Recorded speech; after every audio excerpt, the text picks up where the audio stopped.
You guys have been here previous years. I usually talk more about social media in the form of TikTok, Instagram, YouTube. But this year, because of the Unseen and Unheard podcast and the work I did with that, I wanted to talk a little bit about the logistics of podcasting and why it's a really good platform now to have. I know we only have 30 minutes, so I'm going to try to squeeze in as much information as I can for you. We are also live on YouTube and Instagram, because even if I'm going to be talking about podcasting, I can't help but to do the social media too. So we're going to get right into it. For anyone who's not really experienced with podcasting, just getting into it, this is the agenda for today. I'm going to tell you guys a little bit about myself. I'm going to talk about storytelling. I'm going to talk about why podcasting is important right now, the impact that podcasting can have, how to get started, what kind of stuff you'll need, equipment, audio, stuff like that, and then how to grow your podcast. For anyone who isn't here for their first year, most of you know me. I know most of the faces in the room. My name's Kody. I am a schizophrenia advocate. I'm a mental health advocate. I am recently an author, not officially. My book comes out in January, so soon I will be an author. This last year, I was the host of the Unseen and Unheard podcast, like Marissa had mentioned. And I have, she said 1.5, but collectively, I actually have closer to 1.8 million followers across platforms. Had to correct her, of course. And so I got started on TikTok. And shortly after being on TikTok, I decided to look into podcasting, because even when I was looking into podcasting, and this was 5 years ago, it was finally becoming a really big thing. People are listening to podcasts on their commutes while they're working. And so now more than ever, as popular as short format content is and TikTok is, now more than ever, people are listening to podcasts. For the first time ever, we're seeing people with huge careers just podcasting. And so this is a very real time for something like this to be successful. And so, did they give me a laser pointer? They always regret doing that. Oh, they did. Okay. So the very first project I did was called Criminally Mental. It was with me and another content creator named Zach Galloway. He is a mental health, prison reform, and addiction recovery content creator. So both of us had very similar backgrounds. We both struggled with addiction. We both struggled with being incarcerated, and we were both mental health advocates. So when I met him on social media, I was like, this is the perfect person for me to have conversations about addiction, mental health, prison reform, all of these topics. And we had very candid conversations. If you decide to go back and listen to it, I will say it's a little unhinged, because we did it live. We did not edit it. And so it was very real conversations. And that was the goal. We only did this podcast for about a year. Within 6 months, we had over 1 million downloads. And I'm going to go into how we kind of reached that success and what that looked like. The other podcast you'll see on the far side is called the NeuroBlend podcast. This is a recent project I'm doing with my wife. As I just said, I am a schizophrenia advocate. My wife is on the autism spectrum, and she has ADHD. And so we were talking about all things neurodivergent over cups of coffee. That's kind of the idea. And so this is a new project. We're just starting. We took a little break so that I could finish my book, and we're just getting back into it. And then, of course, oh my goodness, I just wanted to make sure everyone else heard that too.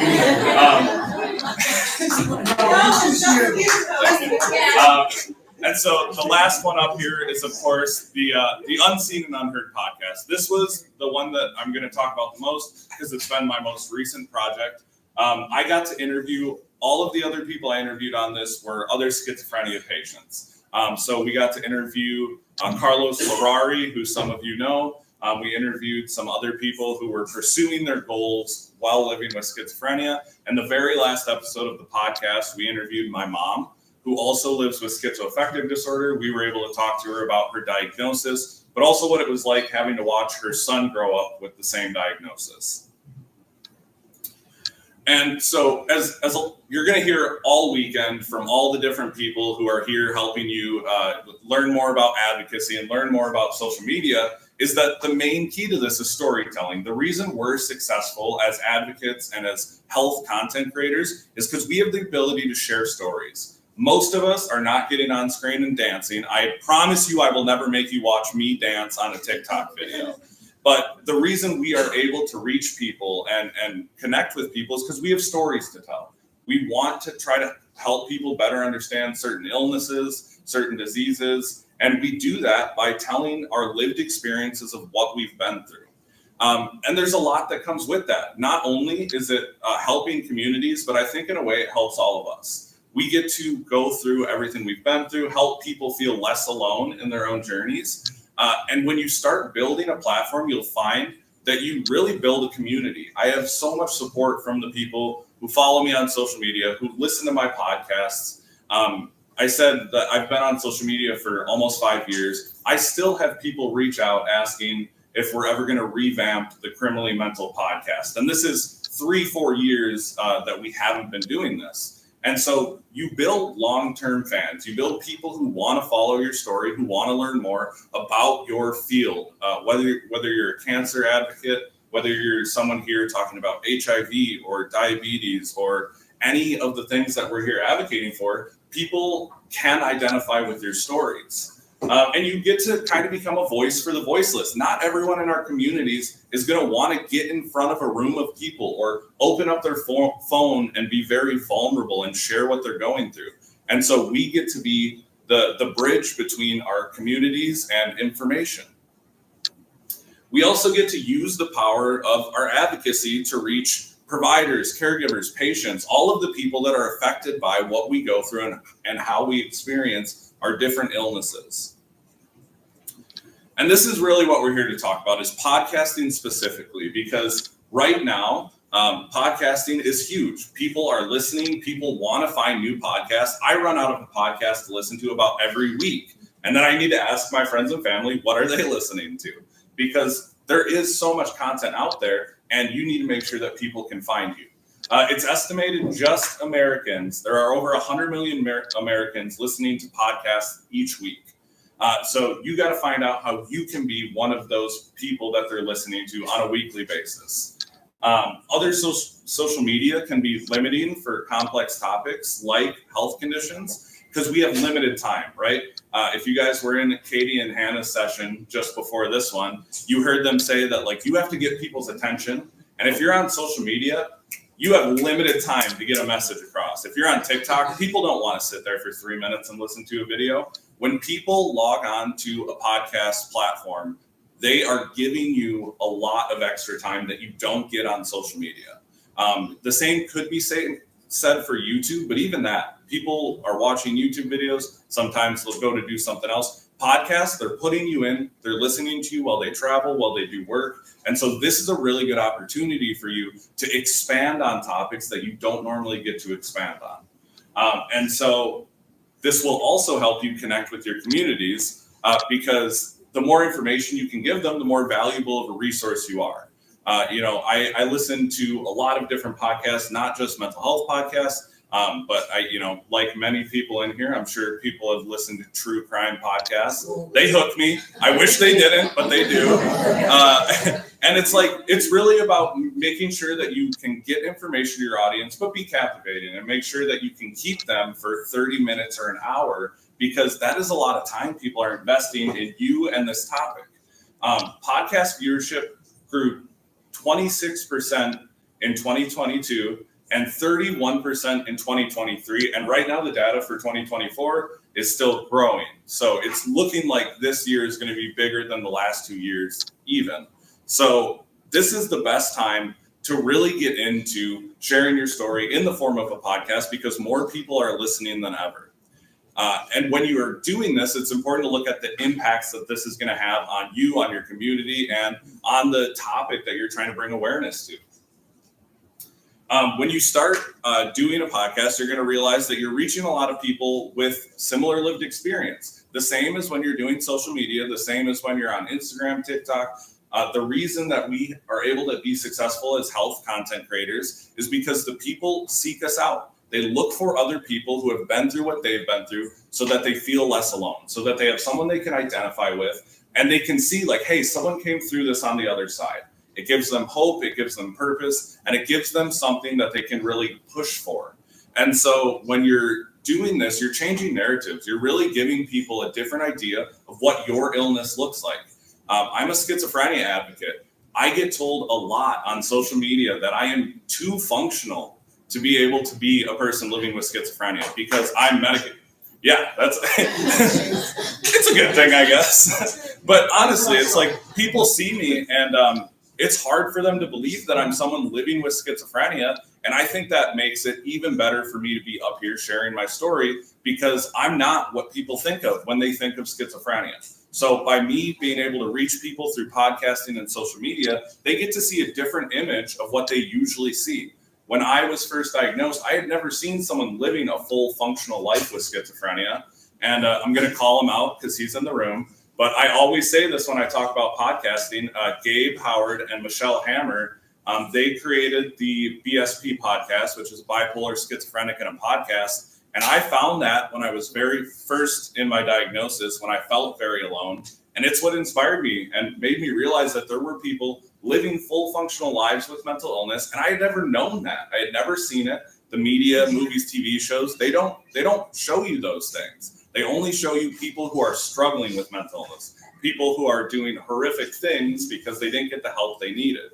And so these podcasts do reach people and they do inspire people. And even in my amount of time doing this, I've seen people come to me and say, hey, I found your story on a podcast or on social media and inspired me to share my story. So we are inspiring the next advocates who are coming up in Gen Z. And there's a lot of them because they are the generation who's finally open to talking about mental health, to talking about different disorders. And so by sharing your story, you're changing the narratives, you're reaching new people, and you're really showing what the norms look like because we have this idea of what different illnesses look like, what people who struggle with different illnesses look like. And until you've been there, until you've lived it, or you've met someone who's been there, you don't really know what someone is going through and what they had to do to get to the point that they're at.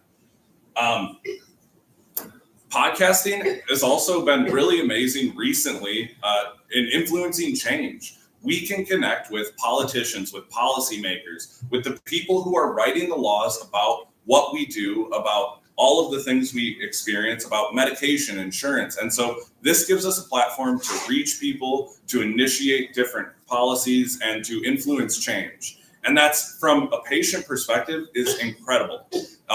We have the ability to finally be a beacon for our communities and not only be a voice, but to be a person who's impacting how we're treated as people with our various illnesses and different backgrounds. I also found that one of the huge impacts for me was that I started learning a lot from the people that were in my sessions, on my podcasts. I put two different examples up here. These are both from the Unseen and Unheard podcast. The first one is Carlos. So some of you in this room know Carlos Labrari. He is a schizophrenia advocate who is also a board certified psychiatric practitioner, nurse practitioner. And he recently went back to get his law degree. And he is a very good example of how, like, a schizophrenia diagnosis did not define his future. It may have changed the outcome of what he thought he would do, but it definitely didn't limit him in getting his education and pursuing new goals and making changes in the lives of people with a similar illness. Nathan and Richard were both individuals who I got to speak to that were pursuing their different goals. Nathan is a content creator who does, I always say book talk, you know, the people who like review books on social media, but he's so passionate about it, and he taught me a lot because it's a lot of information that I was not aware of. And it's a lot of things that he's able to really get out on the forefront, both politically and advocacy, and a lot of information that people wanted to know. Richard is someone who is a music producer and a musician, and he got to pursue his goal because of the stability that he had, learning about his illness and finding the right treatments and medication. So I got to learn a lot from them, but it was really about how to get started, right? Because if you're interested in a topic, everyone has an idea. They're like, I could talk about this. I listen to crappy podcasts all the time. I could make a way better podcast. And you can, I guarantee it, because you guys have stories to tell. You guys have information to get to communities. And the best way to do that is to get started. And so I just have a few tips for if you're wanting to get started. I can give you a few tips, and then we'll get into some of the equipment you'll need and all of that. But I think the first and most important thing is to find a niche. It's very hard to have a podcast about everything. Some people can do it. Those people have been doing the podcast space for a long time. They kind of already have that done. When we're talking about niches, we all kind of have our own thing. So the nice thing about us being health content creators, us having a purpose, us doing advocacy, is that we have topics that we can talk about. And you can keep it a little more broad. So like when I started the Criminally Mental podcast, we left it open to mental health, addiction, and criminal justice, because that allowed us to bring on a lot of different guests. It allowed us to get a lot of different perspectives. And it's really easy when you know what your niche is to find a list of people who might be good to bring on to have conversations with. When we did the Unseen and Unheard podcast, we knew that we only wanted to interview patients living with schizophrenia and caregivers. That was our target market. We wanted to make sure that that's who our audience was hearing from. There's enough really good resources out there from doctors and psychiatrists. We wanted something from patients for patients. And so J&J, this was a podcast that I joined onto, but I was already sold on the premise of we are doing this to reach patients with patient stories. And so when I started, we formed a list of social media content creators who had schizophrenia. And it's very easy to find these people, because now that we have social media, you can find anyone talking about topics like mental health or cancer or whatever it is you advocate for. Simply go to whatever your favorite platform is, type in the topic, you will find an abundance of creators, and start making a list, reaching out to these people, because most of them are more than willing to come on podcasts. It's good exposure for them. They get to reach more people. They get to reach into your audience. It's a win-win for everyone involved. The next thing you have to do is decide on a format. So when it comes to podcasting, there are options now. I always pick on Gabe. I'm doing it again. I'm sorry, Gabe. I always pick on Gabe for, being, let's say, aged. But sorry, Gabe's been doing podcasting for a long time. And one of the things that he will definitely agree with me on, and we've talked about, is podcasting has changed over the years. There are a lot of new ways to do it. Next week, I'll be sitting in on a session with YouTube about them allowing more podcasting platforms and making it an easier platform for podcasting. I've also done live podcasts, like I said, with the Criminally Mental podcast. That was a very different platform than what you see a lot of people doing, because we were live every single week. We did our normal topic, and then we did a Q&A. So we would take live questions, and that's a very different stance, because you never know what's going to come up. You never know what people are going to say. And so it was very interesting, but it prompted us to have a lot of very open conversations, and a lot of conversations that we might have hesitated on had we not had that type of platform. It's really important that you, look into equipment and software. And I'm going to go more into that on the next slides, but there's a lot of different ways that you can edit your podcast. There's a lot of different ways you can get your podcast to multiple platforms. And so it's really important to kind of look into that as you're getting started. And there's a lot of content creators who offer this information up for free. You can go onto YouTube. People have made videos about this, how to get started, what software they use, and what equipment they use. So there's plenty of information out there if you're looking to get started. And you need to stay up to date with research. If you're having a podcast, one of the things people love to hear is current events. You can always tie in whatever it is you're going through, whatever it is you're advocating for, to current events.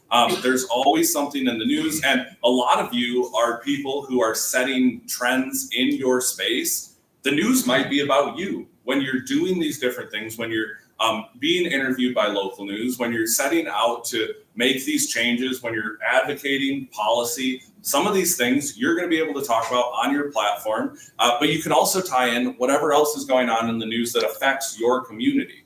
And that's what people want to hear, because we can get a lot of information now from social media, and we can help our communities better understand how policy changes are affecting them, what kind of things to look out for with new changes in insurance. There's all sorts of different ways we can educate our community and the people listening to our content.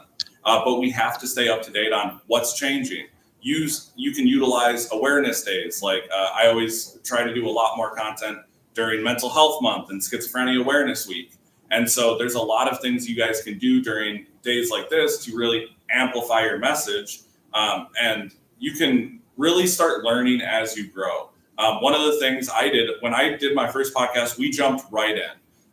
There is some things I regret about that, obviously. There's a lot that I didn't know. There's a lot I had to learn on the go. But when you get started, you see what you need, what your audience wants from you, and you can really start to grow with your audience. And that's a really beautiful thing to be able to do. And obviously, I say this every time I come to talk to you guys about social media, podcasting, whatever. Start putting out content ASAP, because the best way to reach people is to have content out there. Everyone wants to know, what do you need, right? What do you need to get started? I'm going to go over some of my favorite equipment, but as Katie and Hannah said earlier today, you can get started with a phone. You can get started with a webcam on your computer. If it means getting started right away, use what you have. You can always invest in equipment later.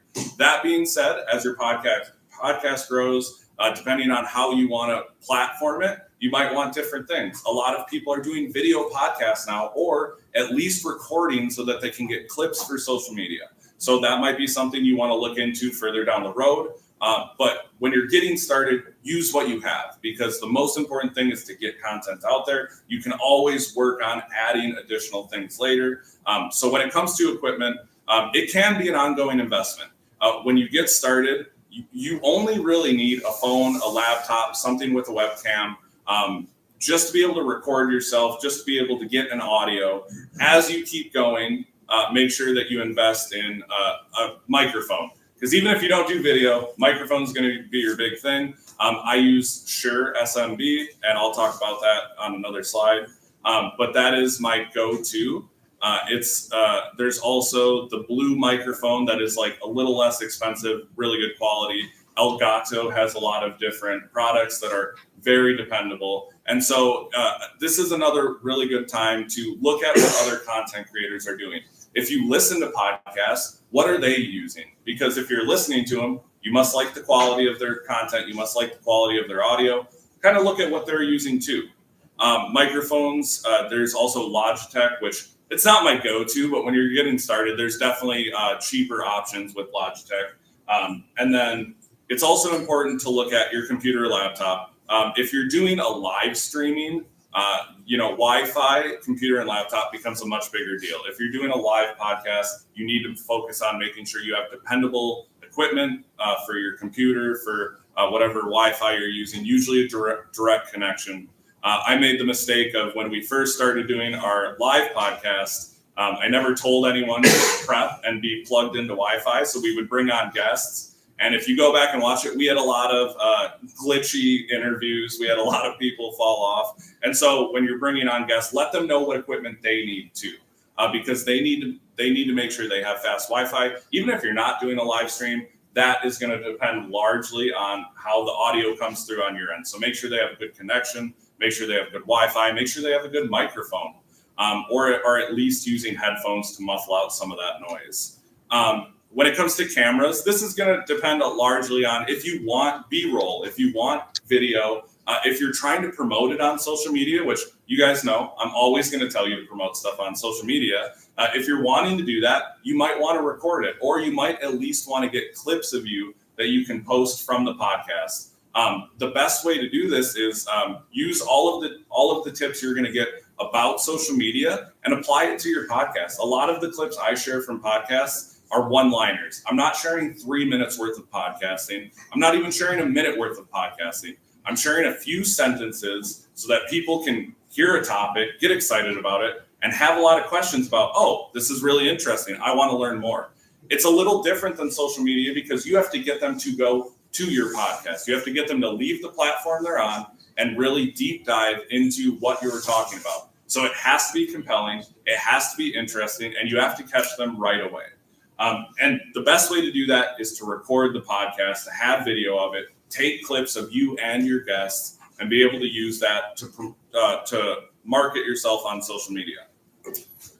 Software is going to be a little different depending on what route you depend to go, because there are ways that you can record the podcast live. There are ways that you can record it and edit it right in certain apps or certain websites. There's also different ways to share it. So I'm going to start with how to online stream. So that was how I got started. And there's a lot of different ways to do this now. OBS is going to be for people that use, like anyone in here that does like Twitch or anything like that. It's really a platform meant to be for online streaming. So if you do Twitch, YouTube, stuff like that, it's a very complicated way to do it, but you have way more flexibility on changing things, moving positions of camera, really making it your own and personalizing it. It takes a lot longer to learn, but if you're willing to invest the time, you can really do a lot of different things with OBS. The one that I used was StreamYard. The reason I still use it today when I'm doing live streams on certain platforms is because I can go live on StreamYard and be live on 5 different platforms. I can be on Facebook, YouTube, TikTok, Instagram. I can be doing all of these platforms at once and taking questions from most of them. So if I go live on StreamYard and someone asks a question on Twitch or on YouTube, I can actually display that question on the screen. So if you're doing a live podcast, StreamYard is amazing. It's not going to be the best for if you're just recording a podcast and editing it. A lot of people have been using Riverside. Is that? Yeah. Riverside. Yep. And so that's a very good one. If you're looking to do interviews and you're looking to keep that content, have different camera views, you'll get different downloads with the audios and the camera views. So if you're purely looking to edit a podcast, that's a very good platform. It's one of the most popular right now. There's also a lot of editing software out there right now. So there's Spotify for streamers. It used to be called Anchor. That's what I used to use. You can share your podcast right to that platform, and it'll disperse it to Apple Podcasts, Spotify. That way you're not having to upload it to every single platform, because we have limited time as content creators. We can't sit down and edit something and post it to 10 different platforms. And then that allows you to also edit on the platform itself. So Anchor and Spotify for podcasters, it really allows you to go in there, edit it without having to put it into external software. Now, you'll get better results if you use external software. The one that I tend to use is Wondershare Filmora. That's going to be really better if you're using a video aspect as well. There are better ones if you're doing just audio. That's my go-to, because I also tend to do video so that I can promote it on social media. And if you're doing shorts editing, you can either do that in-app or on Splice. And what I mean by in-app is whatever platform you're putting it on, TikTok, Instagram, YouTube. All of these platforms are finally at a place where we can edit most of what we need right in the platform. I am trying to do more on Splice and Wondershare Filmora, because it gives me a little more ability to add things and make it more personal. Everyone wants to know, how do I make podcast something that I can do full time, right? We all want to be able to advocacy full time. We all want to be able to. Everyone pulled out their phones. They're like, how do I do this? And so what you need to know is how can you actually make money from podcasting? What are some of the forms of income that you're going to have opportunities with? Right away, in my very first podcast I did, because we had such big viewership in such a short amount of time, we were getting a lot of different offers from sponsors. And keep in mind, that's going to happen once you start growing, and you really should pick one that is relevant to your topic and what you're doing. I don't know if you've ever been listening to a podcast, and it's like a mental health podcast, very serious, and they're like, and now from Dunkin' Donuts. And I'm like, okay, well, don't get me wrong, I love coffee and donuts, but what does that have to do with the podcast I'm currently listening to? And so try to keep it genuine to what your brand is, what you're promoting, and try to make sure that whoever you support believes in what you believe. One of my earlier sponsorships I had, and once again, this is going to sound out of the realm of what I do. It was from a company called Dope. It's a cookie dough. But the reason I did it was the founder is a recovering alcoholic and addict, and all of or half of the proceeds from the company went to different foundations to help with recovering alcoholics and people struggling with addiction. So in a very turnaround way, it actually was very relevant to what I was doing. And I made sure to talk about that because I knew my audience would be passionate about it. And there's a lot of different ways that investors are going to reach out to you and ask you to promote. Some people will offer you income by views, which I put up RPM. That's going to be how they offer you views based on per 1,000 views. So some companies will reach out and say, we're willing to give you so much money per 1,000 views. I really try to stick to set rates, but that being said, when you're just starting out, if a company offers you a good rate per your listeners, it's a good way to build trust with the company. They might not give you a lot early on, but if your platform grows and they're getting a lot of clicks and they're getting a lot of interest, they might stick with you as that grows, and you might make more and more money as you get those views. You can also look at income from views if you stream directly to a platform. So where I was doing live streaming, I originally started live streaming on YouTube and Twitch.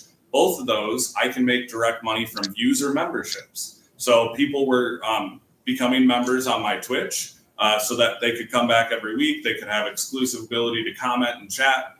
And then I would make money from monthly views on that.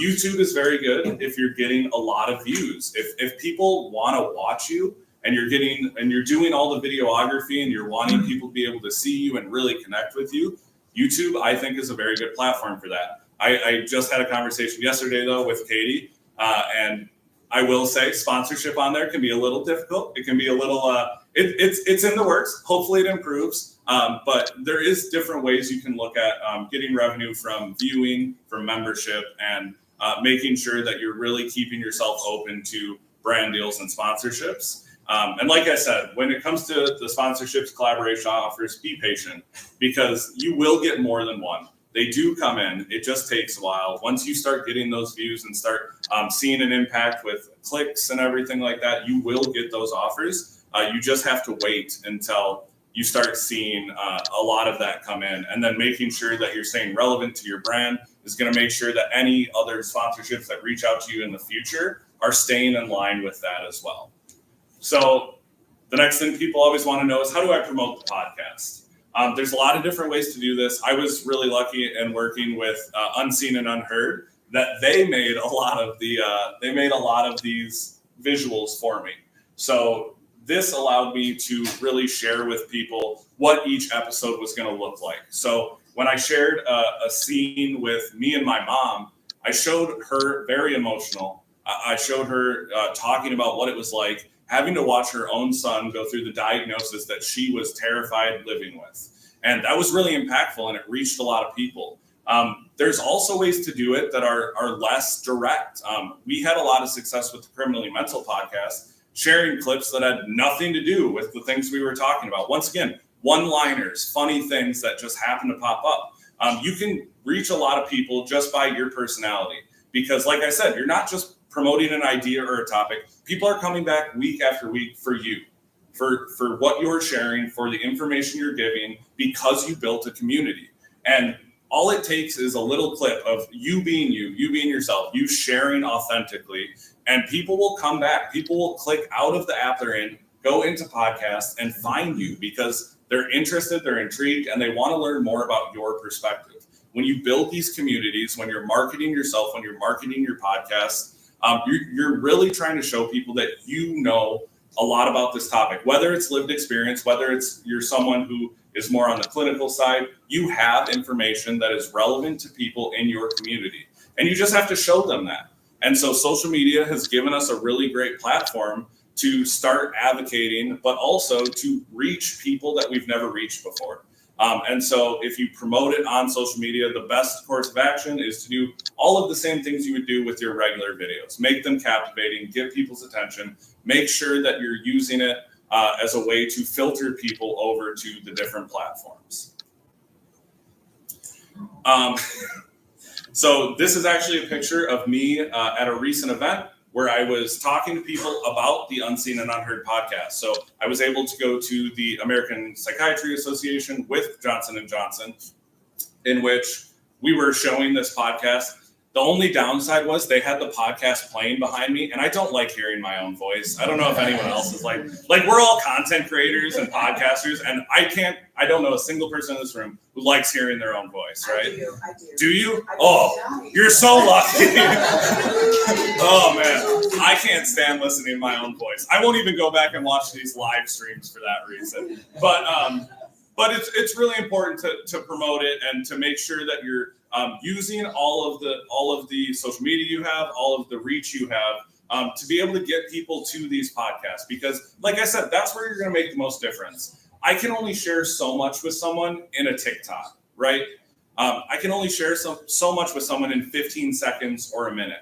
Podcasting was the first platform that let me get really into these topics and the intricacies of medication, treatment, what I went through in my recovery and what I go through as a person still living with schizophrenia. It was the only way that I could reach people in the way that I actually needed to make a difference. It was the only way I could inspire people to join me in making change. It was the only way that I could get people really involved and intrigued in my mission and what I was doing. And so there's a lot of different ways now that you can grow your podcast. If you're wanting to do it, we have a lot of people doing live podcasts once they get going. They go to an event like HealtheVoices, or they go to another conference and they do a live podcast. People love that. They love the interaction. It helps people learn about you. It also helps you engage with your audience. You can do a lot with events and speaking. I try to always promote the different projects I'm working on. So if you're also a speaker, do not be afraid to selflessly plug yourself. They want you here. They want to hear your voice. Plug all of your projects because they're important. They're a part of your advocacy and they're a part of what you do. Engaging with your audience is huge. And as any other content creator will tell you, it can be draining. It's a lot. But taking time to like comments, to engage with people's opinions, or we used to do live Q&As because that allowed people to ask questions directly to us. And it also helped us plan for our next topics. What questions are we getting the most from our audience? What do people want to know about our lived experience? That sets up a whole nother area of you being able to answer questions, you being able to engage with your audience. And then it leads you to all of these other opportunities as well. It's also really important when you're growing to stay true to your mission and your audience. It can be very easy for people to get into podcasting and forget why they're doing it. And I've heard podcasts like that, and it's very hard to stay involved with a podcast that you no longer believe or support the mission on. And so make sure that you're staying true to yourself, to your podcast, and your mission. And it's always going to come back to me saying this: post the content, get started, because you're not going to get anywhere if you don't take the leap, jump in, get started. There's so many resources. There's so many people in this very room who you can ask questions about for podcasting, for social media, for how to promote a podcast. I'm here the rest of the weekend, so I know we only have 30 minutes, and I wanted to say, do we have a couple minutes for Q&A? Yeah. I did it. I wanted to save a couple minutes in case anyone had any questions, but you guys can always reach out to me here. If you're on social, be sure to reach out to me on there. Otherwise, I appreciate you guys coming, and I'd love to have the last few minutes for questions. We have to 11:10. Now the time is now. Oh man, I'm so ahead of it. Oh, that's right. We had a little delay. Okay, yeah. Awesome. And then are we